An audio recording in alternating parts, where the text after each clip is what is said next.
Mwache mwakwa badi adruso no Badwam so kase bo na ensam no edoso pa na de obetie bi ene se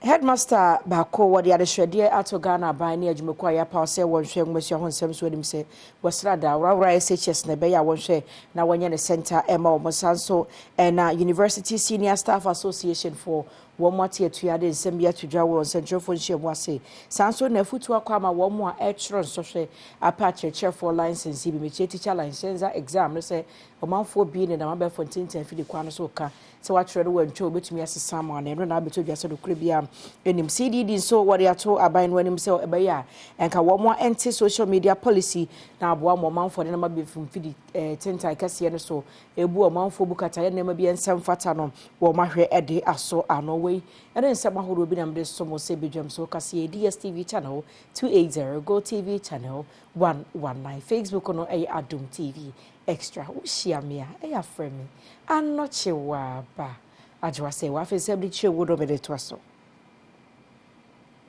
Senior Staff Association of the University of Ghana na fe ko ba ko fro ho Federation of University Senior Staff Association wo mo aka wontam abo ni chese wate atua na atuate no achi no na wo mo central function mo na titena ni Federation of University Senior Staff Association no Isaac Donko and waden nsam to dwa chese wo mo nsi achi ba be chere pension ho nsam no aban no wo se aban no mu di agro bi enkoyie tie 2 no aban ne tere pepepe fi wo mo aka tuam na nso ni tua no se bi obi kwa ahomegiem na woso tua ma no a na ni tua ye de na wo mo de kokobon se bo ma aban se mo pension won nsam de aban hwe no wonya ne pepepe se be yasomdue be bo man boy senior staff our public universities for Ghana and Federation of University Senior Staff our from FUSAG your concerns bi wo ha ohoyan pa dam concerns or start actual. Nemo Mado and Casapai, a Korean yen overtime allowance, a cross yen tier 2 pension. On Charlie, November, ya call neck meeting, our Navlongo, CKT Utas. Or one na, or they did there. I been since February 2023, Kwesi December, yen tier 2 pensioner, or to Ninano, or to Ria. On phone condition kutukum. Na mbrano so wa Ghana ha no on kire de pension no abent wa on function kutukum. Ye wo fund managers wo ho mo. Nti it's wa wedman de beto pension no it's wi a on e release ma fund managers no wo de yedwuma na mfaso bo ho ama members no ko pensioner we tum wa den what one lump sum what am one. But government it's scanner for close to 10 months one for one seed impo among and fund managers no to am my watching on your on pay no a program from 2010 to 2016 aban ye the madia bio 6 good years or 2 year pension one for one seed impo ye tie aban no da ostatro tua no Ghana pension act ne che there say defaulter every month bia no on e tua 3% aban default no ye draw na attention there onto a 3% penalty no aben sha no ho wembumbra no pension act na nanka southern sasha na wa kiro amana yenya yedidu no one respect mbra no senior staff awo public university of Ghana hina yenyi otwe ne ye yado afim enti inde ya rekasei ya start to strike until further notice.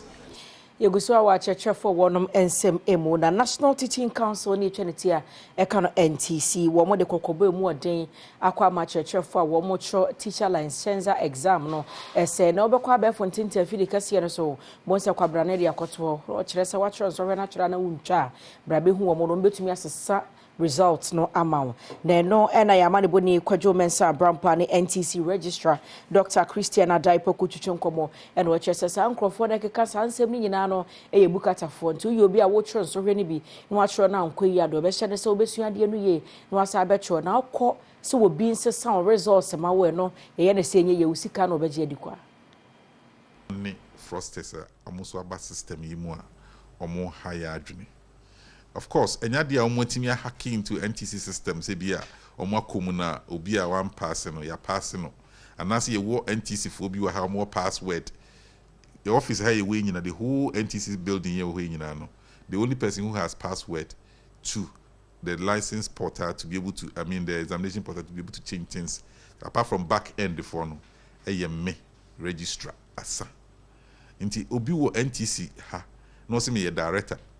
me why me kura me deputy krampo no, oni access say obetumi a change resource ewo NTC system no. Inti se obi eba abonten no ka se wakosete WhatsApp platform na memo pass ni ade anya no kre. The trick a ewo mu a me kama candidate atene se de omo ye ne se resource no ba omo print provisional license no online. Inti omo nya provisional license ni bia na omo clone obi a wa pass the index number no mo de atoso ama. Inti uba akoye no ubo say initially no mo be print ama ubo say wa pass but ube ko NT system ne wo QR code bia obi a opese o verify resource no ye print ma wa now the QR code no a check here o check here ubo say e say nke ma true copy of the resource no emma into be one more see o ade no ba e fitiase pa no me ko hwe no ma pass ba chiri me ko hwe no ma fail enye no krese o no na ko hwe froster no e na ahwe no wa print ama no say wa pass but enye no kre nti wa ono a mu no co system no mu a obekom no behu say enye no kre say o pass enso hwe no resource a obenya ye credible an say oba akotro wa pass krofo ogin krofo sika de binum ba ha besu tricks and krofo no de ye omo no edoso me director of examination oko platform ba akoso ndi of course no ogi number na nipa kro no ye number na ofre nipa kro no ba ofre nipa kro na nipa kro no say oh Yeguswa wa be fontenti afiri kwan so kronobo ne ho ne ma bia ensem fata no emu Center for Democratic Development CDD Ghana emu mpanimfo de adehwede mu de ato Ghana ban wani mu se wa first in metri so sa be fontenti afiri so kronobo ene ne ma bia enhye de ntwa ye yensoso na centralfo adwuma ho ba mbonti no kebe ya enka wo mo enhye de friend se social media policy na won famra media and broadcasting law no emu se be ya be fontenti afiri kwan so no obi antu mo wura hono mo keke nkwa de open kwa church de open to wono mo abra won hu nipa kura chiri kwan sabe ya bebo na abogana fo nyina ye kasa ene ye fa ahodi ho ban say these changes are happening it's what say how is the media faring, how are they responding, because if a weak media no na media need to be in adwuma e be affect democracy no it was the main reason here they say no yen hwe developments here happening, now Busa say business model now media for you, so no, is it still working? How are they changing? But also no, say all these things are coming now to make sure that regulate media. Say be our media house, only so editor will say I now program crowd will be review near there. Will be so to online or not trying to no post it. Or needs the same structure no. How are we going to deal with it? Because it's come to stay. Abaye shekwan say nhihye fa media and broadcasting law no ho no obetimi ahwe no atoto ni nyina yie na aboa masa nhihye no hwehwemu a CDD Ghana de betu dwa no nso ode adi dwuma oswafo hwe amane bonsem so eyekwadwo ponkroma ode sansem yi atu dwa emra wo ho a efa broadcasting ho so we with TV and radio samra na we say we with social media na say online na samra na we say kano we media house so we individual or broadcasting it is a broadcasting e wo online na emra eda ho ansenka wo TV station utumi ye no sa emra standards na so na we say utumi follow online and only a proposal like one broadcasting bill we be call parliament be hwede a parliament na adwen fa ya buy nim enno anko attorney general troyen etwen ya adwen gina na bi so yeso ye be manu muaye yeni Attorney General Department area say yeni stakeholders ni bebre giba yes ran ko ngumasuamu ensemu headmaster yo Rara Senior High School biakoye menseni mu wo team bantem no emoye Michael Damesi no de adehwede mu de ato Ghana ban ene adwumaku a wonom ehwe ngumasuamu honsem so Ghana Education Service no nim se was rather Science, Technology, Engineering and Mathematics ya eternity system no ebe yanka Rara Senior High School no wɔnyɛ ne center esan sɛ ɔba ɔmo mpɔtam hɔ no mu a nneɛma paa yɛ adesuafoɔ ne akyerɛkyerɛfoɔ ɛnam stem nsa so ɛyɛ de boa borɔno ahodoɔ ne nkanea ne adeade a wɔn yɛ no hɔ no ano ɔden paa nti wɔsusu sɛ so wɔyɛ hɔ no no stem center ɛbɛma adesuafoɔ ne akyerɛkyerɛfoɔ ne nyinaa no akɔ so anya ɔpepa na stem no wɔde wɔn ho awura mu yie na sɛdeɛ aban ne pɛ sɛ nwomasua ho nsɛm bɛkɔ no akɔ yie saa.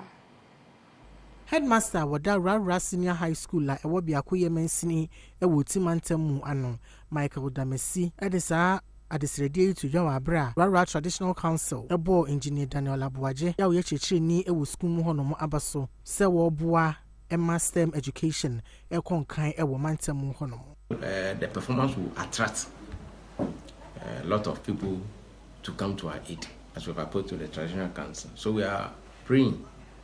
and seeking assistance from philanthropists, all and sundry. As I said, the GCC of Oteri has also been very helpful. The rural community itself, individuals, those at home and those abroad. And then the old students are all contributing. But we still need more because it costs a lot of finances. And about that, I wish if the government could make RASEC a STEM center. They're able to make a STEM center, to be able to give that support. Yankwa Asante Mantam no emo sebe ya adesua ho nsem begina brane na adesuafo esua de na betron watwa ye no nda cha ye fenti otumfo se tu ya woto so mieno ne foundation no ne Anglo Gold Ashanti aka wo mo ho abom ya enwoma empem aduanan so aha nwotwe ne aduonu enum 47,825 books na science ka ho ICT ka ho English ene enwoma ahodo bi na wo mo akoche na wode kokoma oboase apoye no oboase mensi Education Directorate and say when you want chama adusua for sebe ya adusua ho nsem bekoyi Ebra utumfo say to the second foundation any AGA ekabo mu a odenguma ba se empem aduanan ekoma basic schools a ewo boase ne mpotamu ena kwabena wusun ketia oboase East District Education Director editu just say nde adusua ekonanim abefo niema wo hwe books eguo ya ICT books science books Badwam oboase East and oboase municipal na adechire any adesua atimi akolani enne wiase no nia ekoso wiase adesua mu nyina ye mathematics science and then computing the ICT sa na ma we unim hunim dia na e kame aye se wiase adesua no wo yire firi mu an eno nso na Nyankopon Adom Anglo Gold and Otumfo Foundation who ne say omo de boa no de boa boase man a ebeboa madesua ne ade kire akoso Ebra Otumfo say to the second foundation Yegusua ewo ngumesua mu nsemu wo ye adanse boase no boase East Coordinating Director Eric Aboaje Mensan so de adehwede mu ode ato Ghana fo nim afi wo mo ya adoye wo mo Nyankopon ato wo mo nsem se wo srada wo ba mpotem ho ma adesuafo na ye krado so obesua de akyerkyerefo so ye krado so betra de nso akade ne adan ahodo ye be ma ngumesua ho nsem agina brane no ho aye den pa no de nsem nyina to dwa wa bra wo se otumfo se tutu abebio ne foundation ne Anglo Gold Ashanti wo modi books ekocha adisuafo Adom Kasiama ne Boni Isaac no menyo ene oboase is coordinating director etwetwe enkomo ena auditu dwase ankura no nyumeko awodo entietia AGA anamon so na wonya assembly ne mo asebeye a de hi omanfo nso obetimi edi adomo mo ochemu se enwuma bebre na assembly no eye de abo omanfo na sa ankura no nyumeko awodo de sika ene akade ebo a ebetimi ama odwuma wo ye no akoyi other companies ewo oboase nso ye hwe omanim ti other banks ne other companies wo mutuminya contract ebe ye adwuma wo oboase mines mu se wo so wo betumi ne assembly na abo wo ma ye wo ma behwe in development challenges bank wo ma be bi ti se school dan a mofra na ye congested wo mu so betumi abesisi bi ne other health ne ade nyina no won so betuma abeboa assembly no ne yi everyone na so na ebema at the end no oboase East and oboase West nipa temamufo won ebet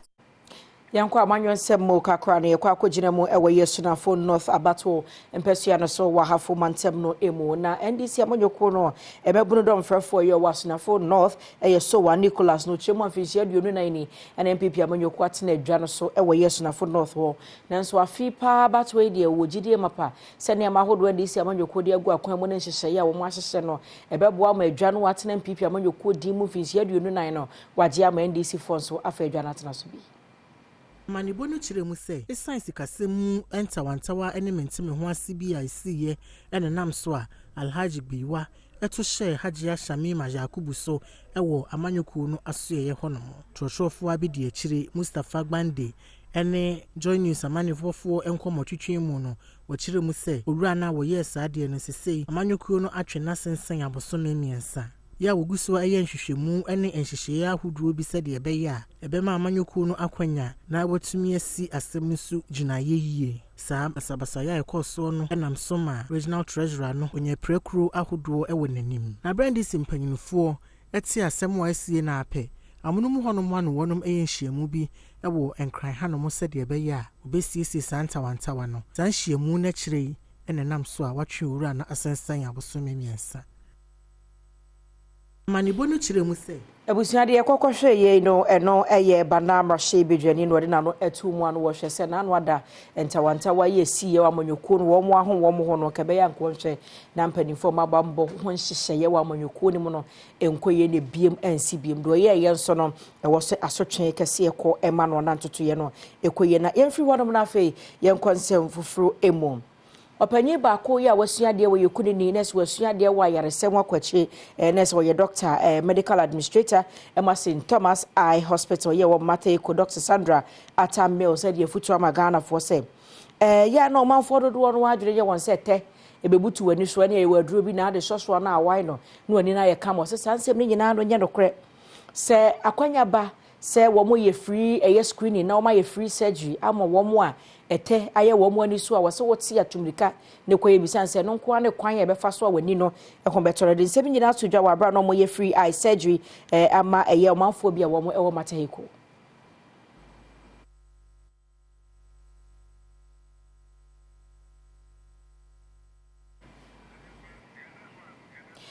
ye free sapo modi mu nsem ne enko ensem foforo emu na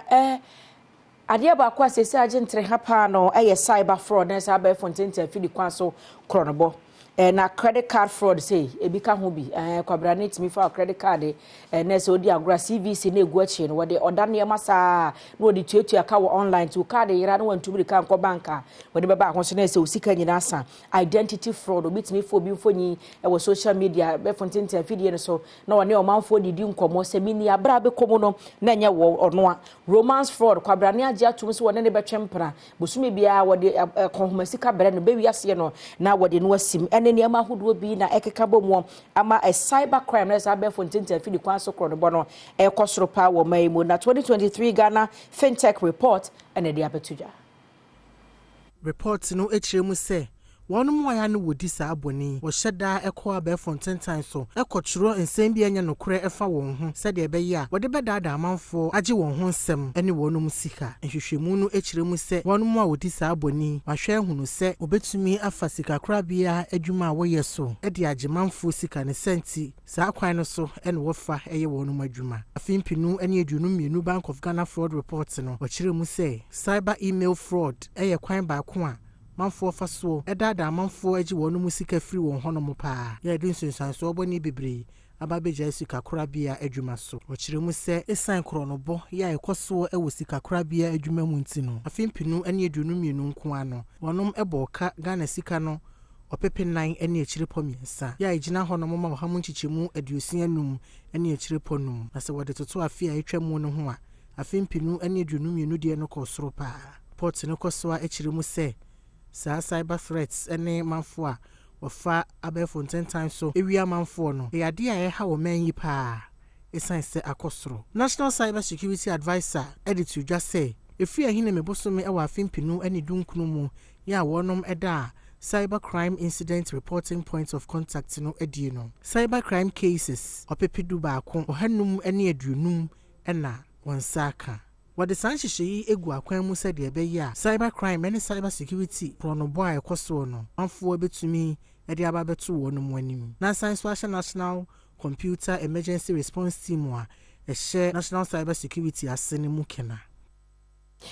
Krata ababonte na ni nyina for my Ghana shentuade said the mpanimfo esi hu ejina yenti yenkwade yenkwakenka bi wei every Ghana Private Road Transport Union of TUC Ghana na say GPRT for mpanimfo krata nie ne tra se 20% upward adjustment on the transport fares na say mpanimfo wo mo eda GPRT you ano no e de atodwa se wo mo akwanhia mode ya wo madidi nkoma na sanhia mode ne koso trade union house na wo mo se afre de agye nya abedru enema ahodo bi ya eboa ema ehyen akwane abadie ho nsem egina brano no fa nwoto car pass to akade ahodo bi exchange rate nyema bi bekeka ni nyina boma wo mo ahunu se ebra so se wo mo eto hyentuade nim na ba ko a wase further the recent 10% increment of insurance premium na se wo kwa akoye insurance kwa no a ne buo no apeja akosho ha mu nchemu edu etini nyina aka ho bia ma eho akohia se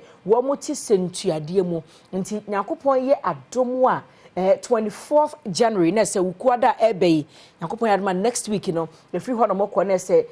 sentua sika no ebo ne bekoso ti emfanse bia 20% na se ofa ne baabi a ebia ebia wanga na sidia na se omo besese ohamu nchemu adue no na omo de aka ho wanga na sidi ne ho na ewo so ohunu se obetua wanga na sidi 20%. nje se wo mo hyehye ene krato omo de abonte no enyina ne se obi abehwe na wo mo agye atomu na se koba se okofro hyen na mate na se hyenkani ka kiro se yatomu a ankofa wantu bi ama wose we beboa ma adwuma na omo ye no asenkafo ho aha wo mo na akwantufo so ho aha wo mo na nkoba se adwuma na omo ye nso wo musu egu wanyam enti we ene krata ya Ghana Private Road Transport Union of TUC Ghana wo mo de